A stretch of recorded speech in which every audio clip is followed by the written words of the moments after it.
What's going on, everyone? This is All Media Access News. If you haven't subscribed to my channel, please feel free to subscribe. Hit the notification bell for future updates and live streams. I really appreciate everyone that's been very supportive towards my channel and has been subscribing. Um, and I'm very grateful and I'm very blessed for that. As everyone knows, I try to do my best to update everyone on the Junior Guzman Feliz um, case, and I try to let everybody know exactly what's going on as much as I can. Um, as you know, Junior was 15 years old, killed in the Bronx, brutally killed by a bunch of savages um, that were in a gang. And like I always say, I don't speak of the whole gang.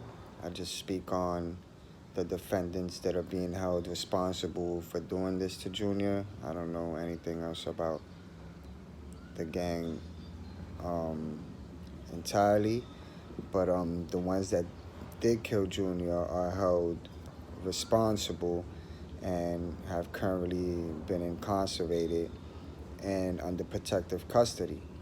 Um, Now, to be honest with you, it has been nerve-wracking and has been disturbing.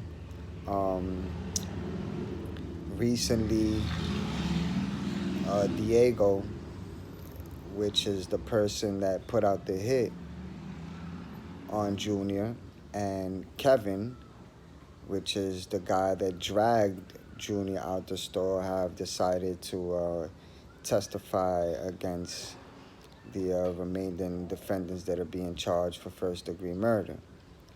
Now, my thing is that they also want a plea deal, and I'm sure that's why they've decided to testify. But the question is why they didn't come forward in the beginning. Why didn't they talk when they first got arrested? They were playing innocent. They were pleading not guilty, and suddenly they're guilty and they want a plea deal and they want to testify. And to me, it's like they're taking this as a big joke. They're looking for protective custody, but at the same time, that's only going to be for a certain amount of time, because once these defendants go upstate, it's a whole total different ballgame. They're going to be with prisoners that are double lifers that are going to be spending the rest of their life in prison, and there's not going to be any protective custody when they go up there.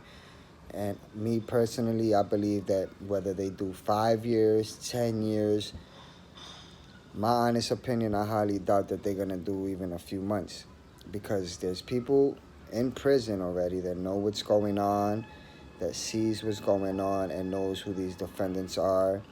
And even if they try to go to prison and look for protection on trying to join a gang, they're going to be considered as a snitch.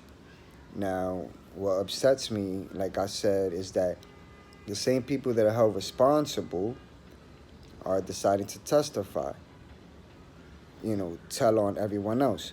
All of these guys are responsible. Now in the media they've said that um, what killed Junior was the person that slit him in the throat, and that he should be held accountable. No, this was premeditated. It was planned. It was a hit. Diego sent out a hit. That's how everyone came after Junior. So everyone is responsible. Everyone deserves to have the same amount of time. I don't believe that they should get any plea deal. I believe that they should spend the rest of their life in prison without the possibility of parole, point blank. But to have these same defendants, to have the same person that put a hit out on them, and Kevin, which he dragged them out of the store, to use them to testify against the other defendants, it just doesn't make any sense to me. It just doesn't. For a plea deal, I mean, that's what upsets me. They all on trial and they all deserve to face life in prison, point blank. What's the point of using their testimony when there's surveillance? Now, Michael Sosa, he's been gone from the beginning. I've made a video contacting the district attorney. I've also wrote to the district attorney, and I never got any response. And that alone proved to me that Sosa was under protective custody when he's the one that walked in the store and confronted Junior. He's being protected. Why isn't he arrested, right? Now, in the beginning, it was being used as Junior was a mistaken identity. The Stephanie young female, it was over a sex tape. I mean, has anybody noticed that this young girl hasn't even been brought up or even thought of? How do we know if they're not using her testimony? Or maybe they are and they just don't need her to be in court. It's the same thing that upsets me with Jason Velez.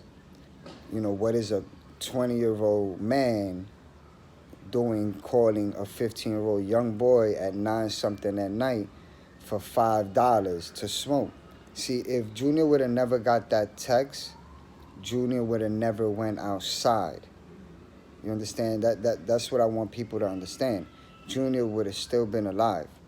Jason, I believe, plays a big part.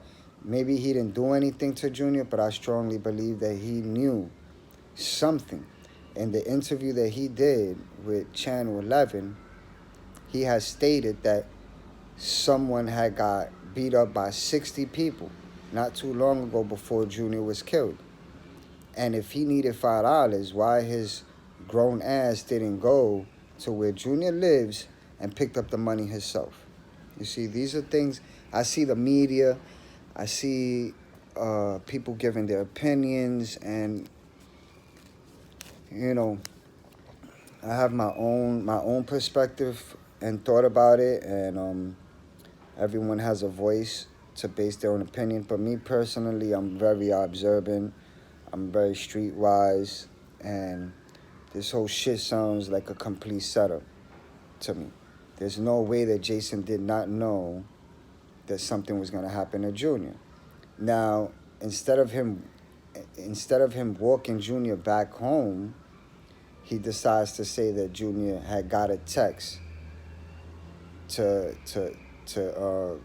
go meet up with someone else, after he already has said that something had recently happened to someone where about 50, 60 people in that same gang had did something to it. It just doesn't add up. Jason didn't have no eye contact. He kept putting his head down, smirking. He's sad. I mean, a complete liar, compulsive liar. I don't believe shit that he said. I believe that in some way, somehow, a lot of things are being covered up. We're not being told the full proof, the full truth about this whole thing. Like I said, people have their own honest opinion. I'm just looking at it, and I'm very observant, and there's just a lot of missing pieces. You understand? Sosa's going to testify. Kevin Alvarez is going to testify. Diego's going to testify. Why is it that the people that are responsible and fully aware of what was going on are the ones that are being held to testify against the remaining defendants? Everyone is responsible, point blank. And like I said, Jason knew. Nobody really mentions Jason anymore. He's disappeared. He did an interview. He's not even thought of. But yet, a lot of people aren't upset at the fact that Junior Wynn had gotten killed. If Jason Wynn had texted him that night for $5, do you understand? For $5 to use to smoke. Like, I want people to think about that. I want people to really think about that. He really called him for $5 to smoke at 9-some at night, a 20-year-old grown-ass man. You really think the guy didn't have $5? You think the guy didn't have other ways to smoke?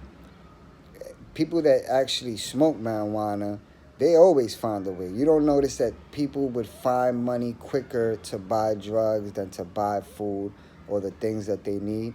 It just doesn't add up.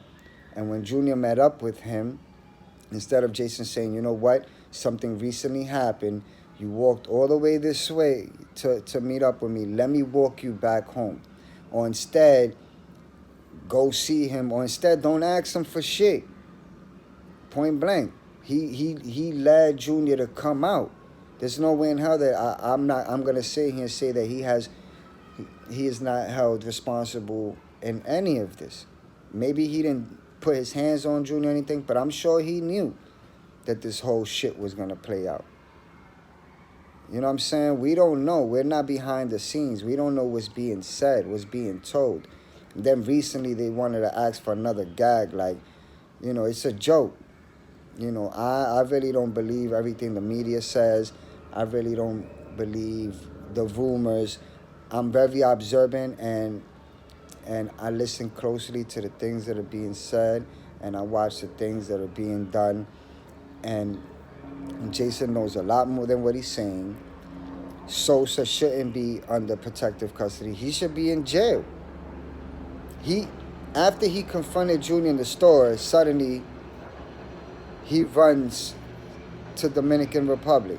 And then his family says that he had to go back. And then suddenly nobody knows what happened. And like I said, this Stephanie girl with the freaking sex tape and the mistaken identity.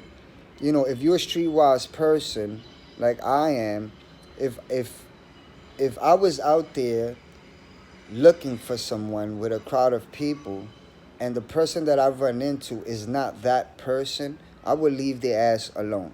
I wouldn't hurt an innocent person. These people went with the intentions of coming after Junior. I just want people to think about it.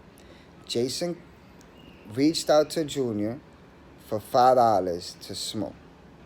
When Junior went out there and gave him the money right after, Jason said that he received a text after meeting with Jason. And Junior decided to leave. It just doesn't add up. How did these people even know that Junior was outside? And why Jason didn't say, you know what, I'm going to take you back home because it's dangerous or something just recently happened to someone else? Why did he just let him walk off? There's more to this story. There's more things that need to come out, and I feel like even when this whole entire case is over, there's still going to be hidden secrets. There's still going to be things that people are going to question. To be honest with you, there may be people that may not even be held responsible. I mean, they're trying to look at it as they want to charge the people that actually physically killed Junior, when that's not the case. It was premeditated. It was a hit. It was planned. Look how many cars were involved. Look at how many people were involved.